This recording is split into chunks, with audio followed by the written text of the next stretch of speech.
Olá, gente, tudo bem?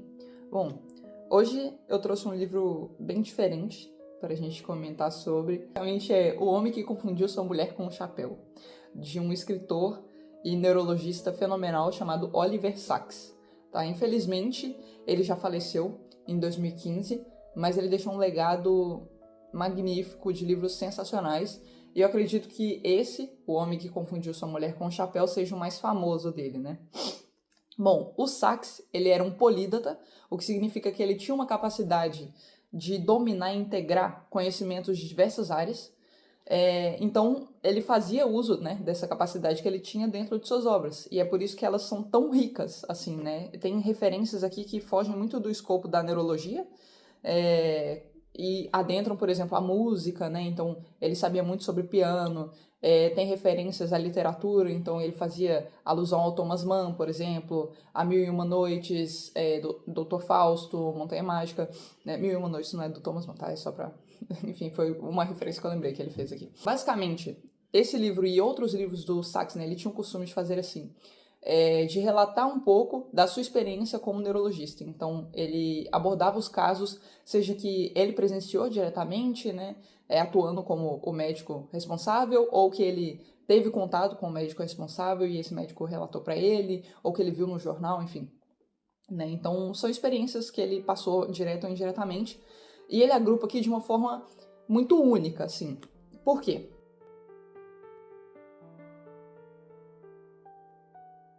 O Sacks, ele aplicava dentro de seus livros uma tese que era muito defendida pelo Luria. Para quem não sabe, Luria é considerado o pai da neuropsicologia, né? E por meio de uma tese lá de Hipócrates, né, que seria o primeiro médico que você tem registro, né, ele já defendia, né? E o Luria também defendia, e o Luria que serviu de grande inspiração para o Sacks, né, durante a escrita dos seus livros, né? Então o Sacks, ele aplicava na prática essas ideias, né? Mas que ideias eram essas? Né? Eram ideias que dissociavam muito da neurologia tradicional, que era mais sistemática, né? E que por vezes dissociava bastante a doença do doente, né? Então no exame neurológico, ou enfim, quando se analisava esses casos clínicos, né, levava-se muito em conta o sintoma, mas não o impacto que aquele sintoma teria na vida daquele indivíduo em específico, né? Sem analisar o histórico daquela pessoa, como ela levava a vida dela, qual era a sua profissão e o quanto aquela síndrome, aquele caso clínico impactava diretamente ali no seu modo de viver e nas suas relações sociais, por exemplo, né? Então o Sacks, por meio dessa visão, ele abordava os casos dele mas como histórias mesmo, né? Então essa é a ideia. A ideia é não abordar casos clínicos com jargões médicos inacessíveis, mas relatar histórias, né, de pacientes como sendo protagonistas, né? Além de tornar a abordagem mais intimista, né, ele tornou a leitura desse livro mais acessível à população no contexto geral, com o uso limitado ali de jargões médicos, né, apraxia, ataxia, que vez ou outra pode gerar uma confusão, mas que no contexto geral, né, tornava acessível então essas histórias que de outro modo não seriam, né? Então, é por isso que o livro ele é organizado no formato de 24 contos, né? Então, são narrativas mesmo, né? São relatos de caso clínico, mas que são contos, né? Você analisa toda a história ali do paciente, né? E como, às vezes, ele procura meios alternativos, né, de lidar com aquilo. A gente está falando aqui de um autor que em 70, né, iniciou sua carreira como escritor, então ele já estava relatando casos passados, né? Eu acho que o primeiro livro do Sacks foi Tempo de Despertar, né, que aí ele publicou em 70. E aí esse veio, então, um pouco depois. Mas aí pega aí no máximo década de 80, né? São esses casos que ele vai relatando. Então, era um cenário meio retrógrado, né? Então a gente não tinha muitas vezes uma cirurgia para resolver o problema, um medicamento milagroso, né? E as pessoas tinham que aprender a lidar, às vezes, com aquelas disfunções, né? Com aqueles déficits, enfim. Ou a gente vai vendo que não são só perdas, né? Isso porque o livro é dividido em 4 partes, em que a primeira parte é a parte das perdas, a segunda parte é a parte dos excessos, a terceira é dos transportes e a quarta é o mundo dos simples, né? E basicamente essa divisão, ela segue uma linha de raciocínio que faz muito sentido, em que ele agrupa esses casos, esses contos, né, de pacientes que lidam com distúrbios que são similares nesse tocante. É uma perda de função? Então, ele está dentro da primeira parte, né? É um excesso de uma função? Aí ele está na segunda parte e assim por diante. O transportes seria basicamente uma reminiscência, que é o que ele usa aqui, né? Que seria algo similar a uma alucinação, né? Inclusive, tem um caso aqui que descreve muito bem o porquê de se relatar, né, em forma de contos, seria uma abordagem interessante. Né, justamente porque, lembra que eu havia mencionado que cada paciente reage de uma forma diferente, mesmo em se tratando, às vezes, de uma mesma síndrome, né? Enfim, no caso de transporte, a gente vê isso muito escancarado, né? Entre duas pacientes que lidavam com mais ou menos ali a mesma questão. Era uma epilepsia musicogênica, que eram basicamente focos epilépticos que tinham no lobo temporal, que é, enfim, um lobo muito associado, então, à audição. E aí, dado essas epilepsias, essas pacientes tinham reminiscências musicais. Então, é como se elas ouvissem músicas que não estavam tocando, mas não é como se elas estivessem imaginando aquela música tocando, ou enfim, sabe? Mentalmente. Não, elas ouviam mesmo. E aí procuravam em todos os rádios da casa se tinha um ligado, enfim, era algo real para elas, né? Elas processavam aquilo como se fosse real. A abordagem para as duas foi completamente diferente, porque, enfim, aí é uma hipótese, né? Mas dada a proximidade do lobo temporal com estruturas do sistema límbico associadas à emoção, né? Tinha-se essa tese de que essas alucinações musicais, elas tinham proximidade afetiva, sabe? E aí, para uma delas, essas alucinações musicais recordavam músicas da infância dela na Irlanda, né, com a família dela, enfim, memórias que ela não tinha acesso mais. E aquilo foi quase uma dádiva para ela, né? Foi uma capacidade que ela teve de se reaproximar de memórias da primeira infância que ela não tinha capacidade se não fosse dado essa alucinação. Já a outra paciente, ela não via tão claramente a associação que ela tinha com aquelas músicas, né? Então, é como se ela estivesse alucinando sobre músicas que ela não tinha ligação, né? E aí ficava aquelas músicas tocando sucessivamente na cabeça dela, e aquilo para ela era uma tortura. Então, o que para uma pessoa era quase uma dádiva, para outra era um sofrimento ali, enfim, que ela não aguentava mais. Então, só para provar que essa abordagem sistemática muitas vezes é falha, né? Porque ela não leva em conta o histórico, né? Como que aquele indivíduo está processando aquela mudança de vida, né? Porque as pessoas dentro desses contos, né? Elas realmente têm que reaprender a viver, né? Muitas vezes. Então, é muito interessante essa abordagem dele e é muito humana, sabe? Essa preocupação com cada indivíduo, né? Outro caso muito interessante e que ele não faz essa associação direta entre esse caso e essa abordagem que ele opta por fazer nesse livro, mas foi assim, eu tive esse clique quando estava lendo esse caso, inclusive esse caso para mim foi um dos mais marcantes. E aí o caso que eu queria abordar é o caso de uma mulher que ela lida com uma polineurite aguda, que é de um tipo excepcional. Então, é diferente de outros tipos, né, mais conhecidos como a Guillain-Barré, por exemplo, é puramente sensorial a perda aqui. Né? E mais especificamente atrelada às vias de propriocepção. Então, essa mulher, ela tinha ainda preservado alguma capacidade sensorial mais limitada, né, obviamente, porém a propriocepção estava completamente cessada, né? E aí entra um grande questionamento que seria o que é essa propriocepção, né? É um conceito muito complexo, né? Mas a gente poderia limitar, assim, de forma bem reducionista, que seria uma sensibilidade posicional, né? E, assim, eu disse que era reducionista porque realmente né? A gente tem dois tipos de propriocepção, mas tem a consciente e a inconsciente. Aqui a gente está falando da que permite que você tenha uma dimensão de onde está sua mão, seu pé, sua perna, sua cabeça, sem que você precise olhar para esses membros, para sua cabeça, enfim, para saber exatamente onde eles estão. Então, por exemplo, quando você quer coçar sua cabeça, automático, né? Você tem essa dimensão de onde está sua mão, onde está sua cabeça e o trajeto, mais ou menos, para que você consiga realizar esse movimento de modo orgânico. Inclusive, no exame neurológico, né? O sinal que a gente utiliza para examinar se a via de propriocepção está intacta, né, está preservada, é o sinal de Romberg, né, que, enfim, constitui basicamente, né, o indivíduo, ele coloca os dois pés juntos, né, e mantém a postura estável com os olhos abertos, né. E aí o que acontece? Se o indivíduo tiver uma lesão na via de propriocepção, ou enfim, de alguma disfunção, né? Ele, ao fechar os olhos, ele se desequilibra, né? E por quê? Basicamente, para manter sua postura estável, para conseguir fazer os movimentos de modo orgânico, para ter esse senso de equilíbrio, para, enfim, conseguir caminhar, né? A gente tem uma tríade, né? Então são 3 elementos. Eu fiz 4. São 3 elementos. A visão, a propriocepção e os órgãos de equilíbrio, que basicamente é o seu sistema vestibular, né? Os canais semicirculares. Inclusive, um fato muito interessante, né, dos canais semicirculares, que é uma aproximação, não é 100% assim, né, mas cada canal semicircular, ele vai estar dentro de um dos eixos tridimensionais, né, então, é como se você tivesse assim, né, o eixo tridimensional, ou assim, fica mais fácil. Enfim, em cada sentido, né, da tridimensão você tem um eixo, e aí cada canal semicircular vai ficar em um desses eixos para tentar captar todos os movimentos que você pode fazer aí com a sua cabeça, né? Em todos os eixos, todos os sentidos, todas as direções, né? Muito legal, porque é bem articulado, vamos dizer assim, esse elemento da tríade, né? Mas voltando aqui ao assunto, né?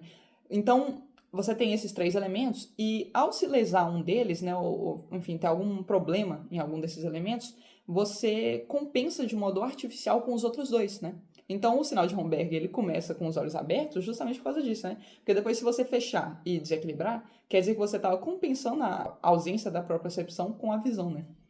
E aí, quando você fecha os olhos, aí você não tem nem a visão, e caso esteja lesada a via de propriocepção, aí você não tem nem a propriocepção, né? E aí o indivíduo, ele desequilibra mesmo, né? Então perceba o quanto a propriocepção, ela é um atributo quase que inerente à capacidade de se movimentar de forma fluida, né? Então, uma consequência lógica é de que se a pessoa tem uma lesão nas vias de propriocepção, ou no caso dela uma polineurite, né? Então, essa pessoa teria uma dificuldade em realizar esses movimentos de modo fluido e orgânico, né? Que é justamente o caso dela, né? E, para além disso, né? Ela não tinha um reconhecimento do próprio, né?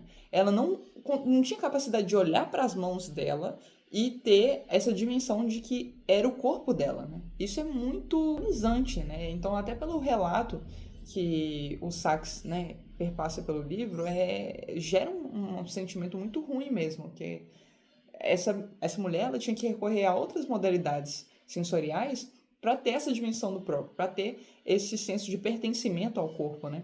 Então, por exemplo, ela andava de carro, né, para sentir o ar no próprio rosto, para ela ter a dimensão de que aquele era o rosto dela, né? Então, é até difícil da gente se imaginar nesse tipo de situação, né? Porque é um componente sensorial tão inerente a nós, né?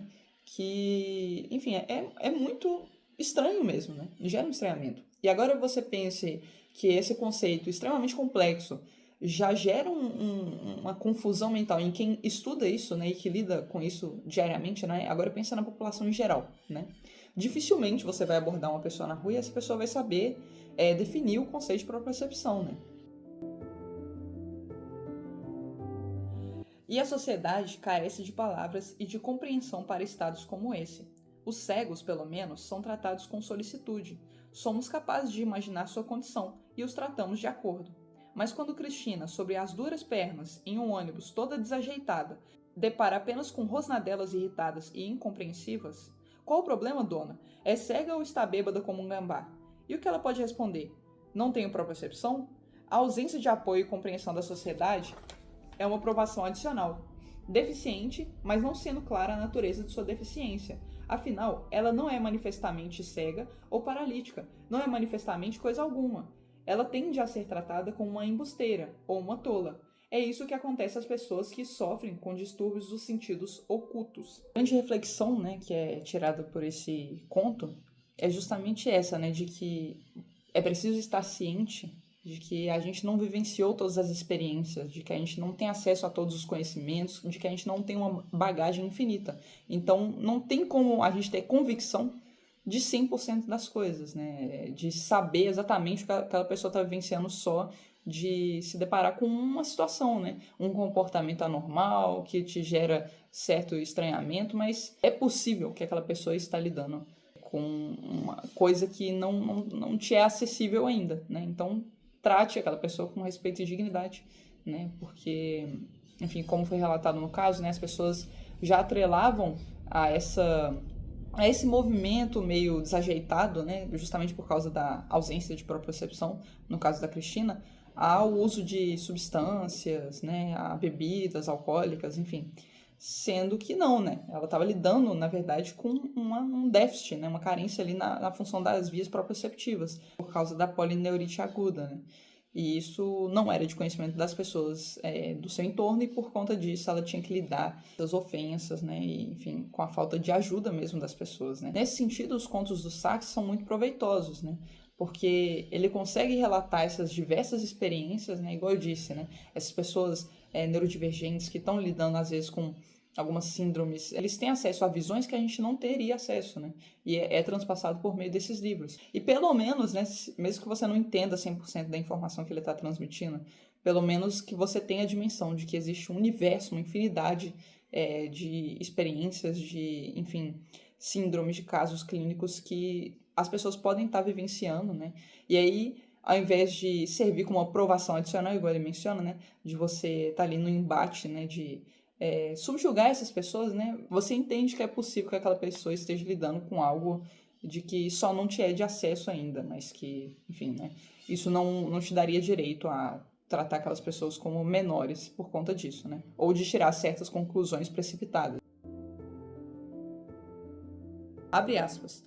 Cada um de nós é uma narrativa singular que, de um modo contínuo, inconsciente, é construída por nós, por meio de nós e em nós.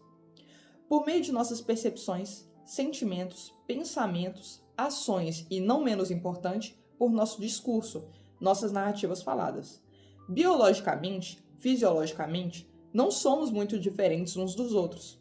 Historicamente, como narrativas, cada um de nós é único. Bom, esse trecho ele tem muita associação com algo que meu professor, inclusive, de neurofisiologia da faculdade, Márcio, incrível professor, ele pisava muito nessa tecla, né? Do quanto a neurodiversidade ela é positiva para a sociedade como um todo, assim, mesmo se você sair do escopo de inclusão, né? Você pode ser a pessoa mais desprovida de virtudes, não se importar, né? Não ser altruísta, vamos dizer, empático com as pessoas neurodivergentes. Mesmo assim, né? A neurodivergência, ela só tem a agregar, né? E é claro, eu preciso ponderar aqui que eu não estou analisando o escopo, né? De a pessoa, o paciente está lidando com um problema que gera um sofrimento a ele, uma inadequação social. Não é nesse sentido, né? Claro que o primeiro ponto a ser analisado é a qualidade de vida do paciente. Mas para além disso, né? A neurodiversidade nos dá acesso a um repertório de experiências que a gente não teria acesso caso não houvesse essa neurodiversidade, né? Então, modos de pensar, de agir, sentir diferentes, né? Só é possível graças a essa diversidade de funcionamentos mesmo, né? Do nosso sistema nervoso. A neurodiversidade, para além, né, de um escopo de auxiliar a evolução da neurociência, até um aumento da compreensão do funcionamento da mente, né? Então, quando você tem acesso a esses repertórios vastos, né, essas perspectivas, esses modos de enxergar a realidade diferentes, né, isso só tem a agregar mesmo, né? Então, para além de um escopo, né, de inclusão, para além de um escopo de evolução da neurociência, né, a neurodiversidade ela expande esse repertório de experiências de uma forma que não seria viável caso não houvesse essa neurodiversidade, né? Tem um ponto que até abre um debate interessante, né? Do como a medicina funciona hoje em dia, né? Do quanto a gente tende a pegar esses pacientes, né, essas pessoas que são neurodivergentes, que não se encontram dentro de uma norma, né, de considerado uma norma, e a gente tenta a todo custo atrair essas pessoas para dentro desse padrão considerado o ordinário, né? Então, se essa pessoa é neurodivergente, a gente utiliza de medicamento, né, para retornar essa pessoa dentro do escopo do padrão, né, do ordinário. No livro, Sachs descreve uma história que exemplifica muito bem esse ponto, né? Era de um paciente que ele lidava com a síndrome de Tourette e que em algumas áreas da sua vida a síndrome tinha um impacto negativo e em outras a síndrome tinha um impacto positivo, né? Então, na sua relação com sua esposa, por exemplo, ela estava bem fragilizada porque ele lidava, né, ali com os tiques, palavrões, às vezes, xingamentos que fugiam do controle dele, né? Ele tinha essa defasagem no controle inibitório de certos impulsos, comportamentos inadequados, né, socialmente, que é um dos sintomas, né, da síndrome. Porém, né, ele tinha alguns hobbies que eram favorecidos justamente por essa desinibição, né? Então, por exemplo, ele jogava ping-pong, né, e justamente por essa impulsividade, né, por esses tiques, ele ficava imprevisível, né? Então o adversário nunca sabia exatamente o que ele ia fazer. E aí, por isso, ele era muito bom no ping-pong. Ele também tocava, se eu não me engano, violão. E justamente por causa dos chiques, ele acabava tendo que desenvolver essas improvisações, né? E que a plateia gostava bastante. O que acontecia é que quando ele usava o haloperidol, né? O Aldol, popularmente chamado, que é o medicamento mais utilizado, né, no tratamento da síndrome de Tourette, ele não se sentia completo, porque uma parte da personalidade dele advinha justamente da síndrome, né? Então essa impulsividade, ela era positiva em algumas áreas da vida dele, né? E isso vai até além, né, desse escopo, mas enfim, o vídeo já tá ficando muito longo, eu não vou adentrar muito em cada caso não. Então o que o Sachs e o paciente decidiram, né, em conjunto é que o ideal seria utilizar o medicamento durante os dias úteis da semana para que ele conseguisse lidar com a família, no ambiente de trabalho corporativo, se eu não me engano. E nos finais de semana, quando ele fosse tocar, jogar ping-pong, enfim, ele tivesse mais essa desinibição, né? Esse tom mais jocoso. Então, ele socializava melhor, sabe, com as pessoas, justamente por causa dessa desinibição da síndrome de Tourette, né? Então, foi só um exemplo que eu lembrei aqui agora que eu acho que combina bastante com o que a gente estava conversando. É claro, né, eu não estou aqui romantizando nenhuma doença, né, enfim. É só para ter uma visão para além das patologias, sabe? As pessoas não se resumem às doenças, né? Elas têm vivências que constituem ali o seu novo modo de viver, né? Então, e que tem muito a agregar para eventuais futuros pacientes, né? Tem um caso aqui que é muito interessante, acho que é o homem desnivelado, que é um indivíduo, enfim, que tem uma lesão da tríade, né, que eu tinha falado, da propriocepção, visão e órgãos de equilíbrio, que seria o sistema vestibular. Ele tem uma lesão ali no sistema vestibular. E aí, para ele tá completamente inclinado, todo mundo consegue ver que ele, enfim, tá meio torto, assim, vamos dizer. Mas para ele tá ereto, né? Então, aquilo gera um estranhamento nas outras pessoas, um incômodo, em certo modo, para ele, né? E ele queria resolver aquele problema. Porque se ele se olhasse no espelho, né? Por causa da... Lembra da tríade, né? Se um falha, os outros tentam compensar de modo artificial. Se ele se visse no espelho, né? Ele conseguia ver que ele estava torto e ajustava a sua posição. Mas ele não tinha essa noção orgânica, sabe? Ele não fazia isso naturalmente, né? Então, o que ele fez, né? Dado o repertório passado, das experiências dele de vida, né? Ele tinha um costume mesmo de usar níveis, né? Para nivelar, enfim, inclinações e tudo mais.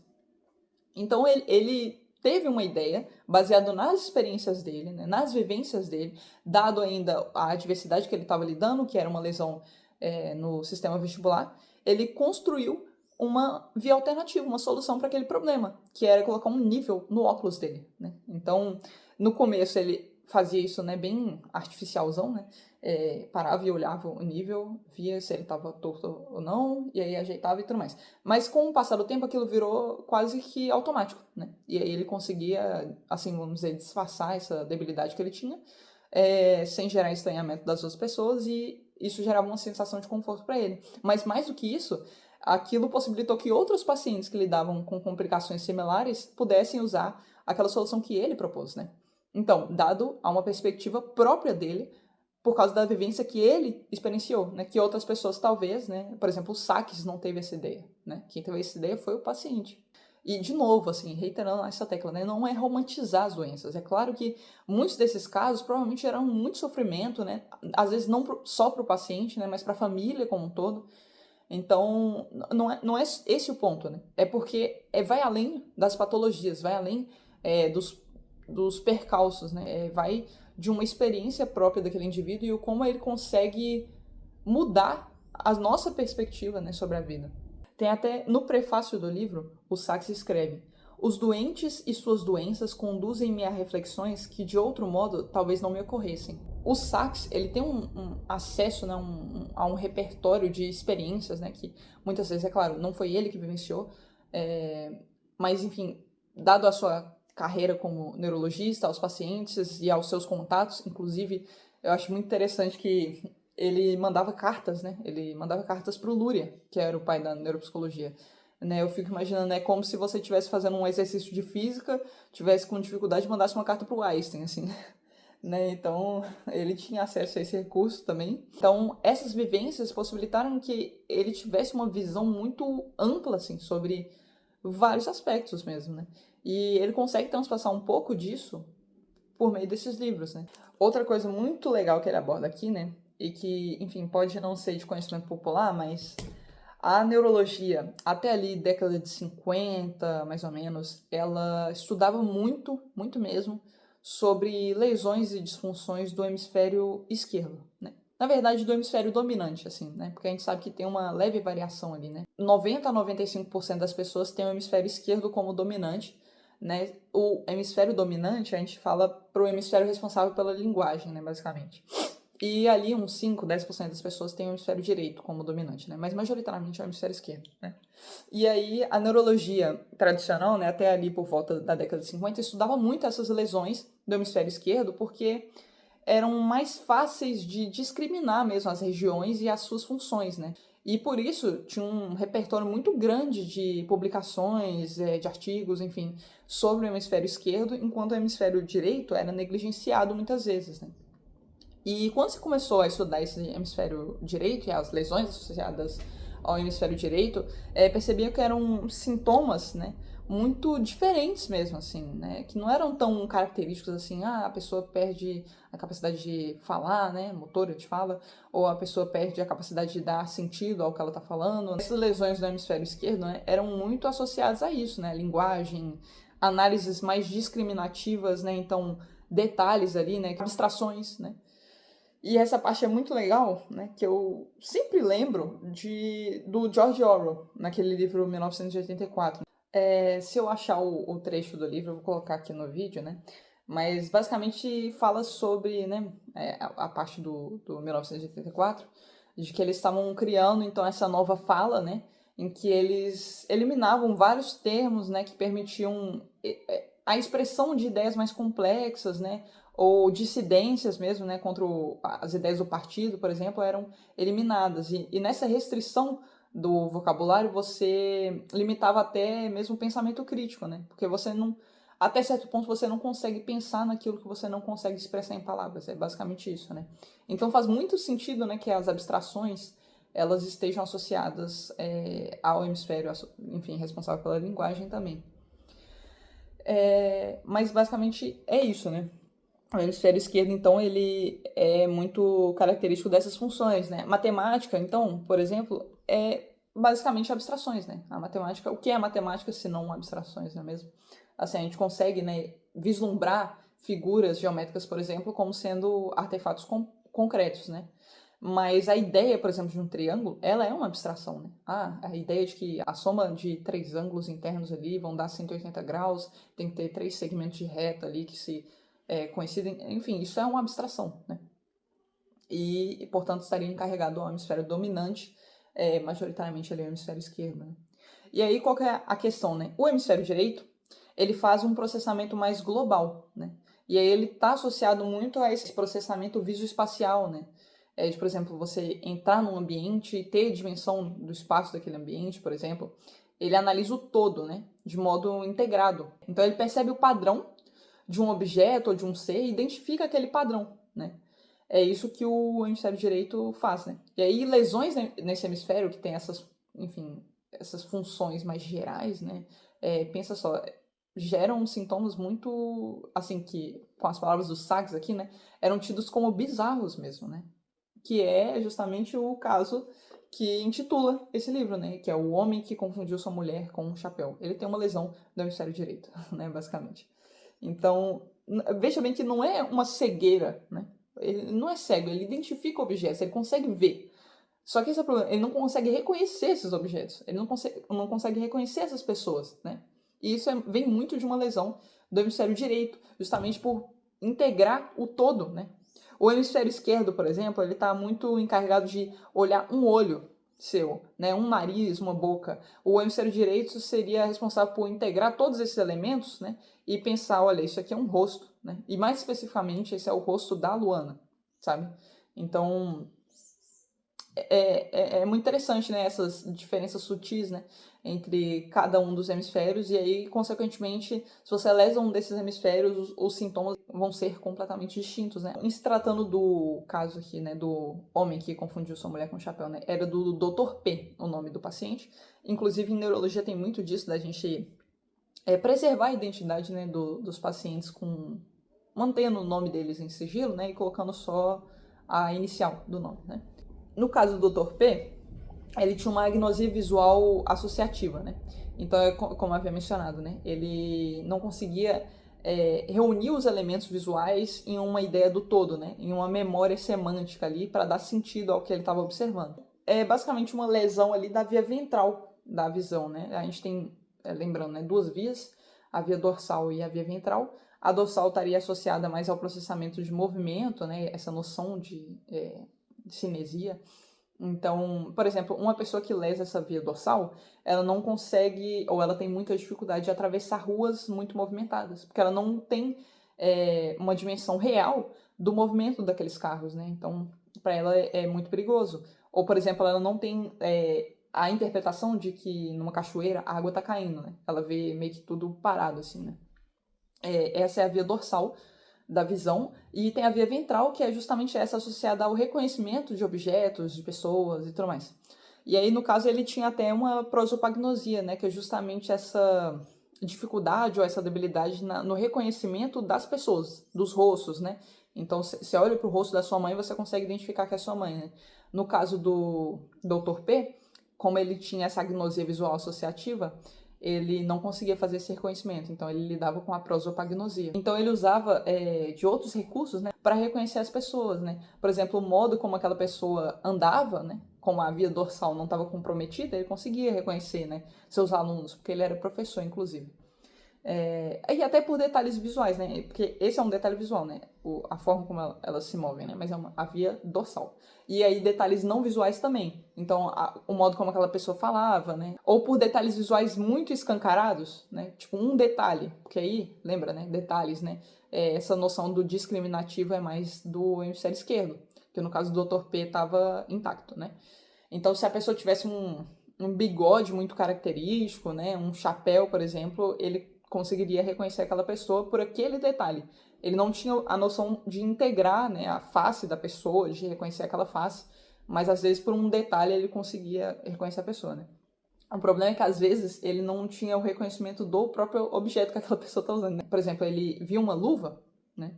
E aí ele conseguia identificar detalhes daquele objeto, né? Por exemplo, ele identificava o material, é de lã, é dessa cor aqui, tem 5 buracos ali, tem um buraco maior, né? Mas ele não conseguia integrar todos esses elementos, esses detalhes, né?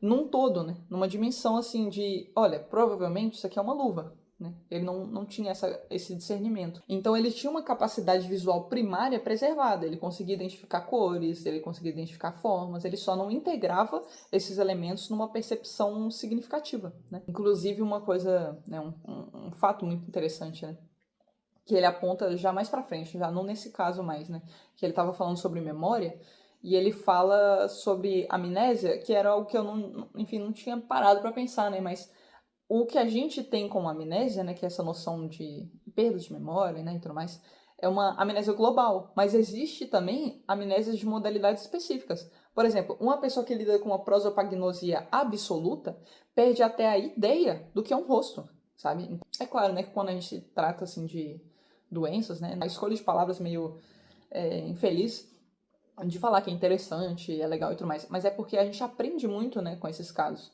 Então, esse entusiasmo vem das lições, né? Não necessariamente do sofrimento alheio, né? Óbvio.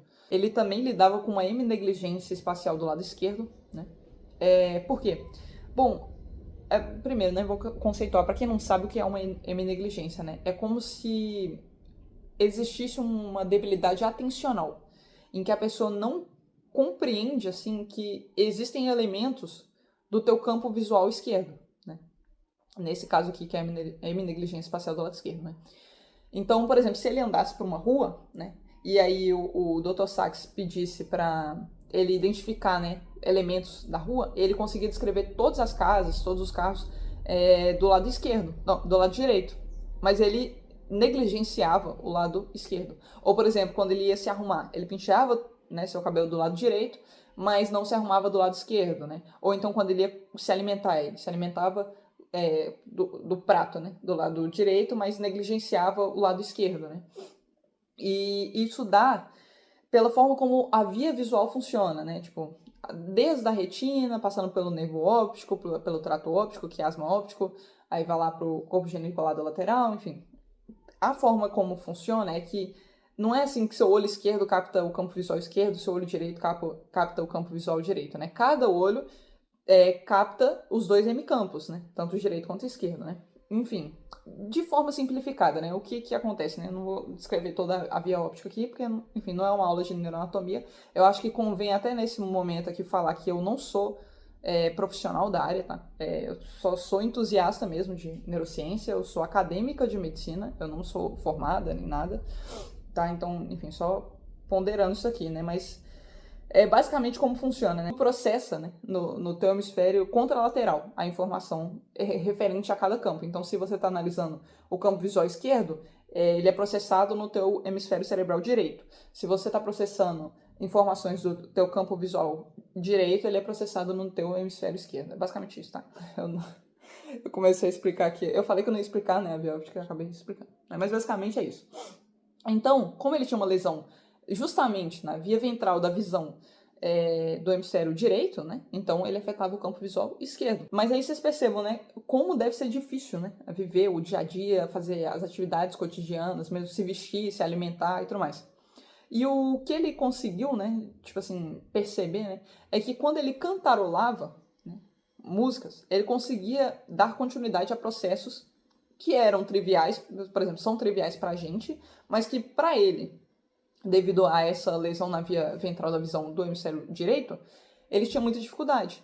Inclusive, eu lembrei, editando esse vídeo aqui, de colocar uma referência, porque a musicoterapia ela é aplicada em vários casos clínicos, inclusive mencionados nesse livro, né? Tem outro livro do Sachs, que é muito famoso, chamado Tempo de Despertar, que se tornou uma adaptação cinematográfica de tão famoso que ficou. Inclusive é um filme excelente, de mesmo nome, em que são abordados casos clínicos bem similares a um Parkinson muito acentuado, em que era marcado então todos os sintomas do Parkinson, só que extrapolados além, né? Se eu não me engano, chamaram de doença do sono, algo assim, em que era marcado uma acinesia muito forte, né? Os pacientes eram tomados como catatônicos mesmo, né? E por meio das músicas eles conseguiam dar então continuidade a esses padrões rítmicos, né, e fazer tarefas cotidianas. Inclusive eu vou deixar uma cena aqui do filme, se eu achar, tá, no vídeo. Entenda, não é colocar qualquer música. Tem que ser a música que seja certa. A música certa para eles.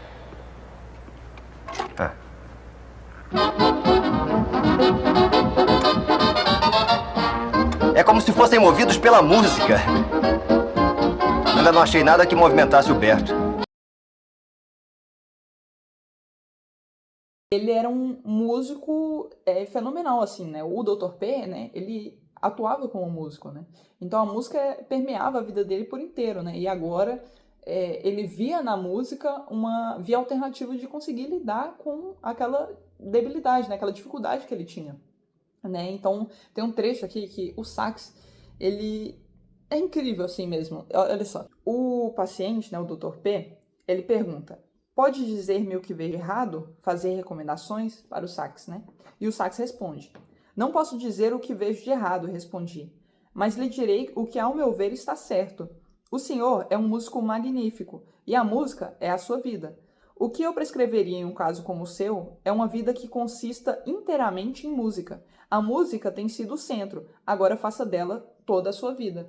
Olha só que, sabe, e essas abordagens, elas só são possíveis por causa da tese, enfim, que Hipócrates, que Lúria e depois o Sachs, né, defendem justamente de não dissociar a doença e o doente, né, de tratar aquilo como uma história mesmo em que o paciente é o protagonista, em que se analisa toda a vida dele, né, e o quanto aquelas perdas de funções ou excessos, enfim, né, vocês viram que são 4 categorias aqui que ele trabalha, né, mas o quanto aquilo impacta a vida dele, né, não o quanto, aquilo gera uma agnosia visual, aquilo gera uma prosopagnosia, aquilo gera uma heminegligência, não, mas o quanto aquelas disfunções, aqueles sintomas afetam a vida daquele paciente em específico, né.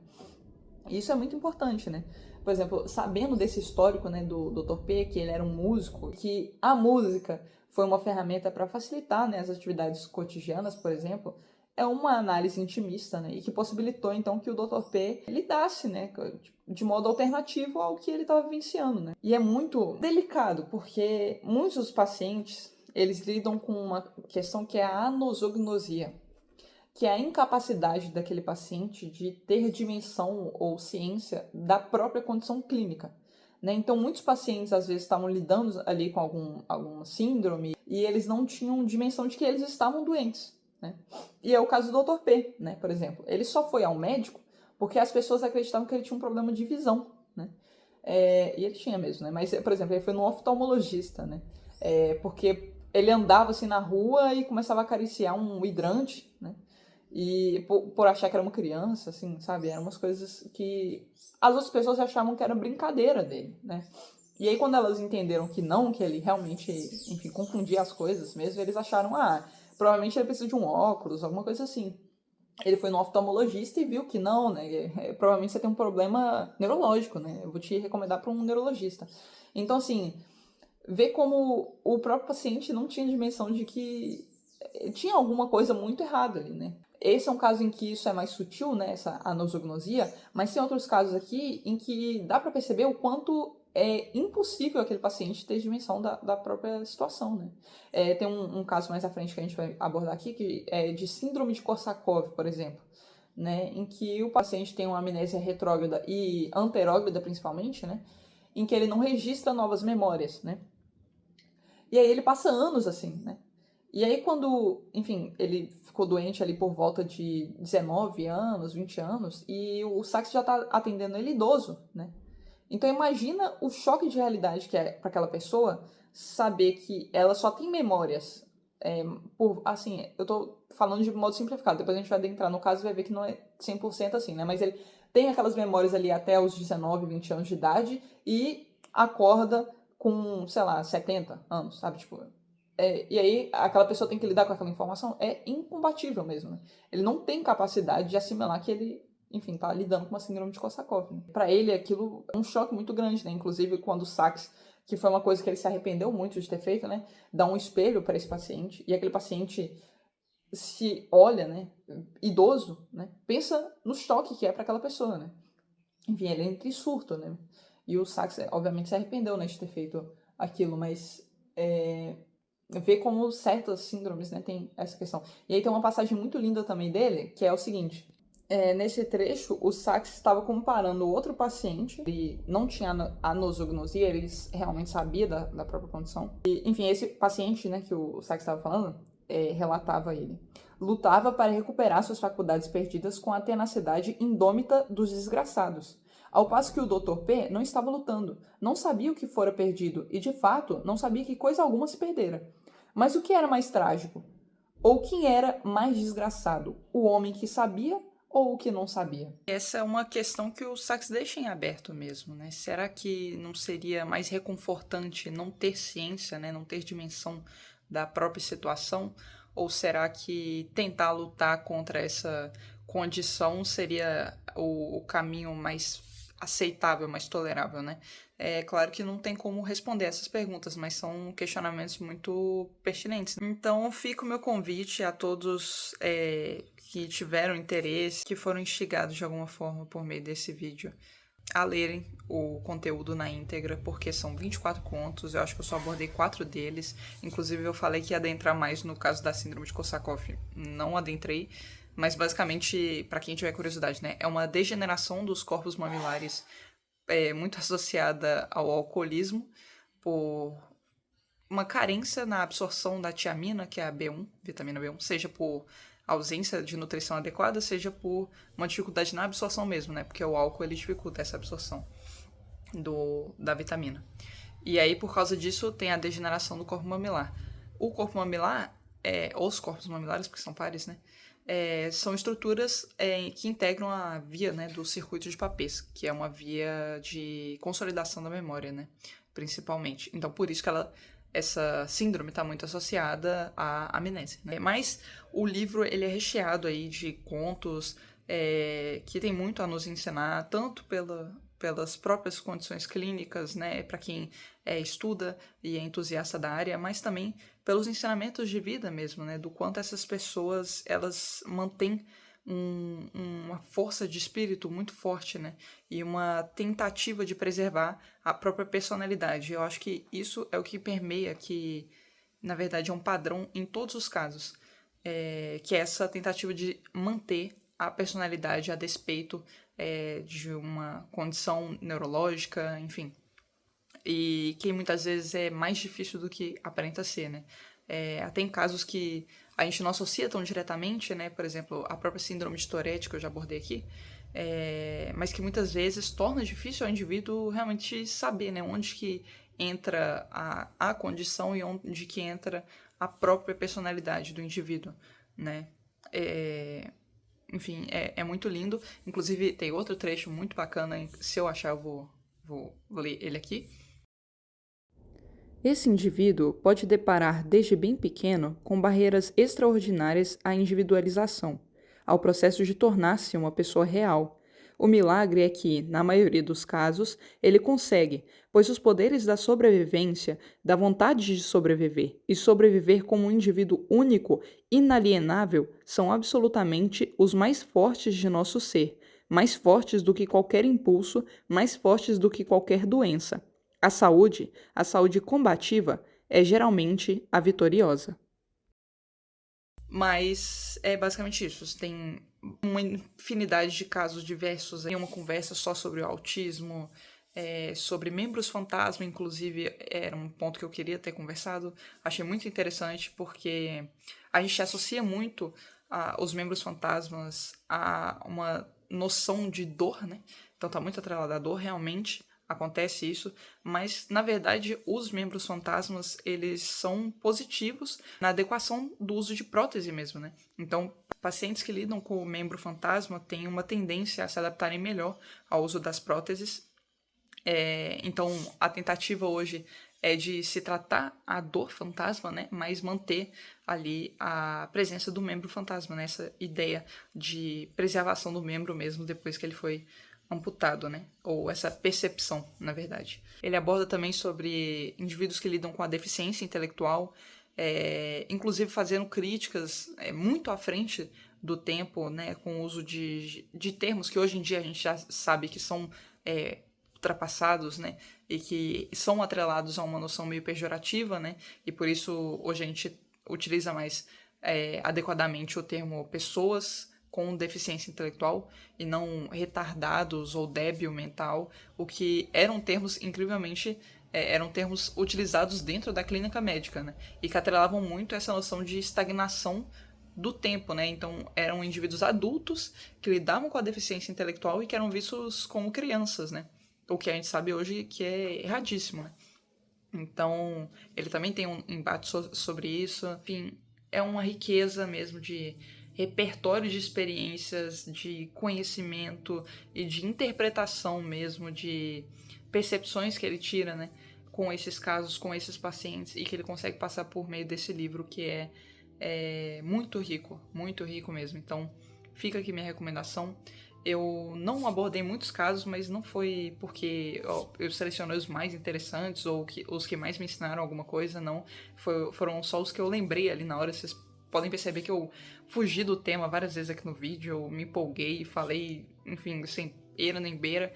Eu tentei fazer um roteiro, mas não deu muito certo. E aí acabei falando só os que me vieram à mente, mas todos os outros que eu deixei aqui de lado também poderiam estar aqui no vídeo, porque são casos e são abordagens muito respeitosas e muito engrandecedoras mesmo. Então, fica aqui minha recomendação, se você é entusiasta de neurologia, neurociência, se você não é entusiasta também, mas quer, enfim, saber um pouco sobre, né? Fica aqui meu convite para ler não só esse livro, né? Mas todos os outros livros do Oliver Sacks são fenomenais, né? Ele realmente foi um indivíduo inspirador para muita gente. Eu tomo ele como um exemplo a ser seguido e espero um dia fazer jus aos ensinamentos desse livro, né? Durante a minha carreira como futura médica. Então, é isso. Obrigada. Se você assistiu até aqui, você realmente tem muita vontade, porque o vídeo tá muito grande. Coitado de mim pra editar esse vídeo. Mas é isso. Muito obrigada a atenção e até a próxima.